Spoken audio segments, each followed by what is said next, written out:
Nick was so relieved to hear that I was on board. So you ready for the transition? From mommy mode to mogul mode? Yeah, it's a little weird. Weird good. Actually, weird great. Getting ready to slam. You got a little business bloodlust going on. That is hot. Really? Mm-hmm.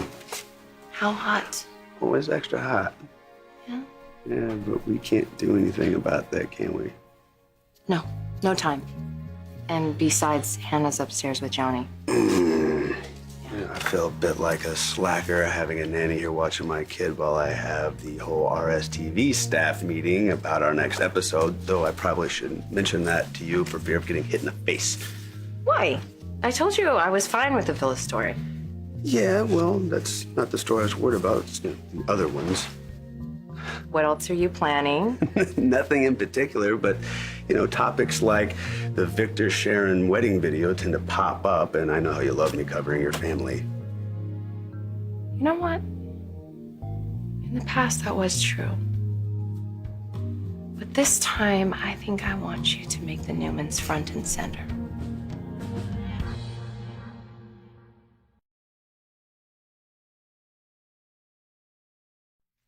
So now you want me to cover the Newman family? You know what? I smell a trap, and you're scaring me, and I am man enough to admit that. Nothing salacious. I just want you to cover the press conference that Nick and I are holding right after the board meeting.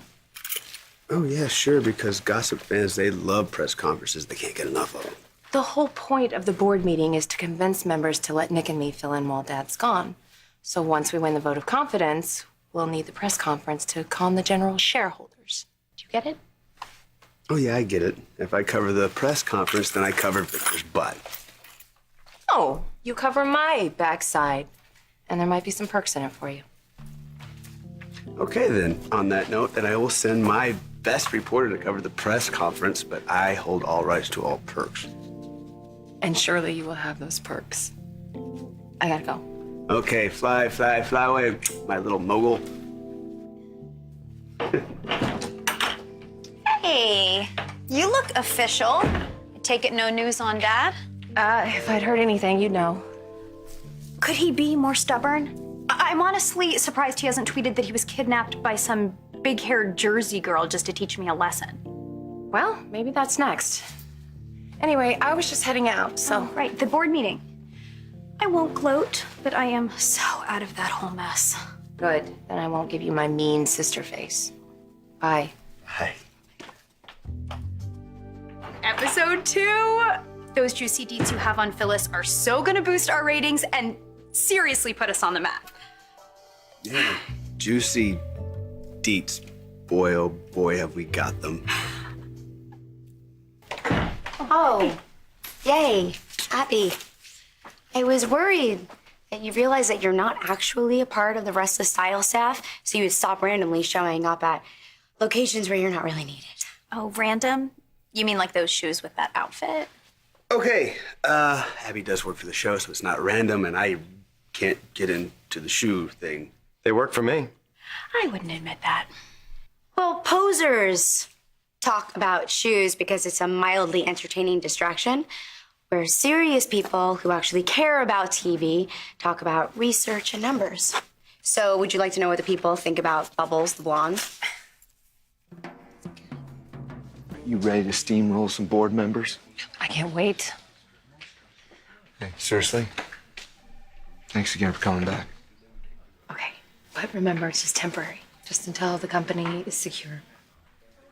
Speaking of which, Billy is running a Newman is fine, cooler heads will prevail, and Dad is just stretching his legs and seeing the world story. Well, that's the least he could do. I'll be sure to tell him that you said thank you. Meanwhile, I think I may have convinced Sharon not to make any waves. Good. Well, then the meeting should be a piece of cake. It'd be nice if Dad would get in touch right now. A go to hell would suffice. If he could. You're worried about him leaving behind his business, though. Worried's probably a little strong. I'm more like not completely convinced he's on some relaxing vacation somewhere. Vic, if something did happen to Dad, he would want us to hold this meeting and make sure that we did whatever it takes to look after Newman Enterprises. And that's what we're doing. with Sharon, with Rest of Style. Yes, there are other issues. Oh, yeah. One other walking and talking pain in the butt who wants to see Newman Enterprises implode. You're here. So am I. What fun for us all.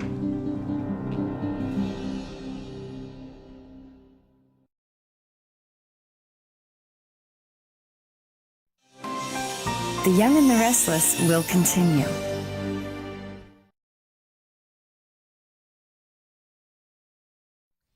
Get this. Someone tell Bubbles the blonde her 15 minutes are way up. This is a joke, right? Miss TNA is a reporter now? Take off your shirt and be quiet. She is a joke. That means that we are a joke. Oh, honey, you were a joke before I could vote, AKA you're old. You. Be quiet. And you, yes, we are a joke. It's gossip for entertainment purposes only, and I'm fine with that. People are talking. We want heat, we want noise, we want eyeballs on the screen, posts on Faceplace. Well, I am bringing the heat, the eyeballs, and the posts. Go on, Chloe. Tell them about the poll.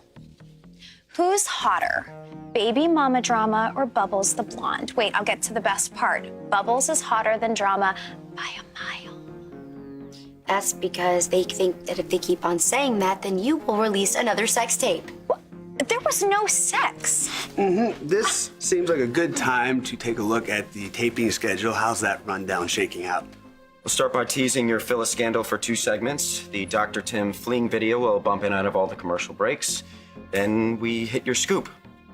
So what is your scoop? Yeah, come on, I really want to know. I mean, what else did Phyllis do? And what does this Tim guy have to do with it? So that's the plan, huh? My, how obvious. I'm assuming you want to protect your own holdings enough to fall into line. Dad's seeing the world, doing his thing. No big deal. Meanwhile, we'll just keep our fingers crossed that the stock price doesn't tank. That's so much more righteous than the actual righteous approach, which would be sounding the alarm and trying to find MIA DAD. Oh, you'd just love that, wouldn't you? To see the public freak out and then watch Newman crash and burn. Of course, you know our security team is out there still trying to track down our father. But in the meantime, I think that we have a company to protect. And family, of course. Yes. Our family.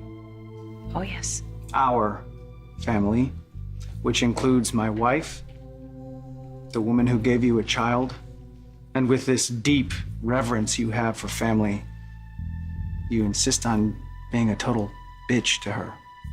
And you, brother, is there a day or even a moment that goes by that you don't wish misery or failure on my head? No. But do you resent us enough to tank your own holdings in Newman? You know, Chelsea tells me that you're hoping to start a family. Well, I think you need to start thinking about that next generation tonight. So much advice. Don't know what to do. No yelling or screaming yet. Guess I don't need those earplugs after all. One never knows.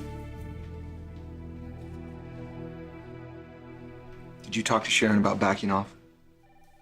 We had a long talk. She's a tough read. Tougher than I expected. There's no way to tell whether she'll disrupt the meeting or not. I talked to her too. My money is she's gonna leave it alone. Good on you. Guess you know your ex better than I do. Not that I am a real journalist, but even this super hot blonde wants to know the deal with Phyllis. Look at you guys, hanging on my every word. You know, I think that's why I'm going to save it till we go to tape. What? What? Hey, man, do you want this to stay a scoop? Because these two, they never stop talking. This one, she will tell her child groom, who will tell his DA brother. And this one will tell a loser boyfriend, who'll go off and tell a bunch of bartenders and goombas and other various lowlifes. I don't know who's going to tell, but thank you. I'm going to tell them when I tell the public. So we'll get spontaneous live reactions from the staff. Genius. Love it. Can't wait. jerk. Yeah, I am going to ignore all of the stupidity that just fell out of your mouth, and I'm gonna give you a real story. Phyllis is joining us at Tag and Grab. Well, Kevin offered her a job and we're just waiting for her to commit, but we should run that story. It's gonna be huge. You want to cover Phyllis maybe doing Tag and Grab? You're going to turn RSTV into an infomercial for your silly site? How did we get so lucky? It's news, and if we do a segment on Tag and Grab, I mean, it's good for us. I mean, why do you care? What are you gonna say? Come check out the pics of an accused attempted murderer? No such thing as bad press, right, sex tape? There was no sex tape. Something. I am blonde. I am hot. Okay, but I can be a lot more than just an exceptionally pretty face, and you have to help me prove that.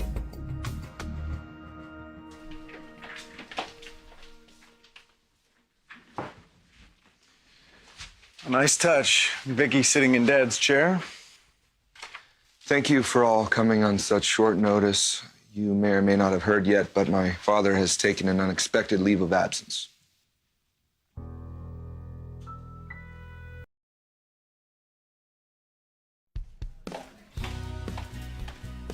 Hey, how did your pre-production brainstorm I have a face for radio meeting go?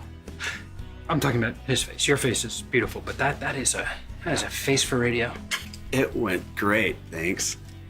Ooh, it's Darcy. She's a compulsive shopper. That means that she's gonna become so addicted to Tag and Grab that she's gonna end up broke and in rehab. Yes.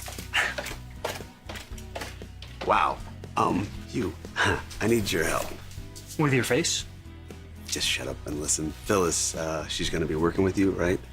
Well, I offered her a job. She hasn't accepted. Okay, she needs to accept, and you two need to become best working buds, and you must, I'm going to emphasize must, get some dirt on that hit and run, preferably before my next episode.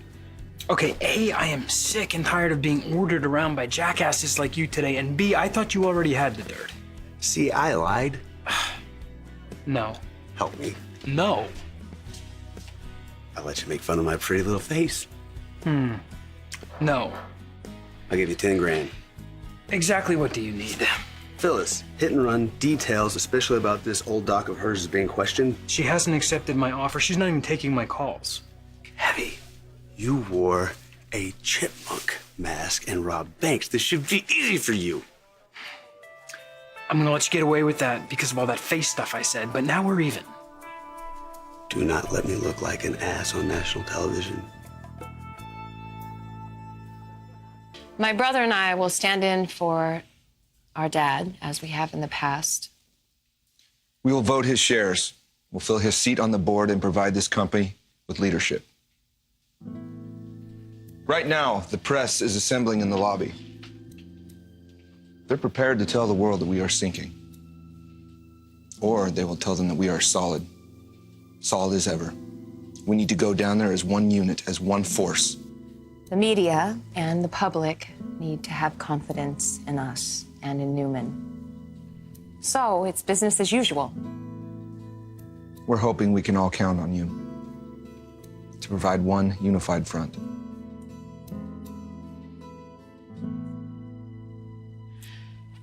If that's all, then, sorry I'm late. We can start the meeting now.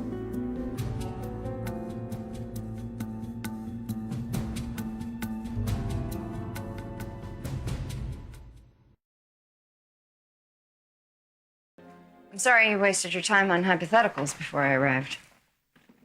It's not hypothetical. Victoria and I will be filling in for Dad. It's what this company needs to stay on top. It's what this company needs, huh?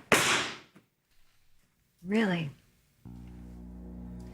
Kaplan versus Kaplan, 1963. As Mrs. Victor Newman, I will be controlling my husband's shares and voting in his place during his absence. Now, this is not only my right, but that's what's right for this company. There's no need to argue. There's no need to debate. It is all right here in this book. Until Victor Newman returns, I am Victor Newman. Hey, where's Chip? He had an errand, and don't call him that. Hey, so since your mouthy niece isn't around, why don't you tell me what you found out about Phyllis? Oh, you want to know? Yeah, Okay, so how bad? so bad. Well, then so will the rest of our audience. Come on. You can't pull that twice. Oh, you come on. I think I should talk to Phyllis first before I start blabbing about all this. And say what? Sorry, I was pounding you and printing on TV, but just prepare for the next pounding. Actually, it's none of your business what we talk about. Hey, well, I was just saying it's actually kind of decent of you. Well, contrary to popular belief, I am sometimes a decent kind of guy.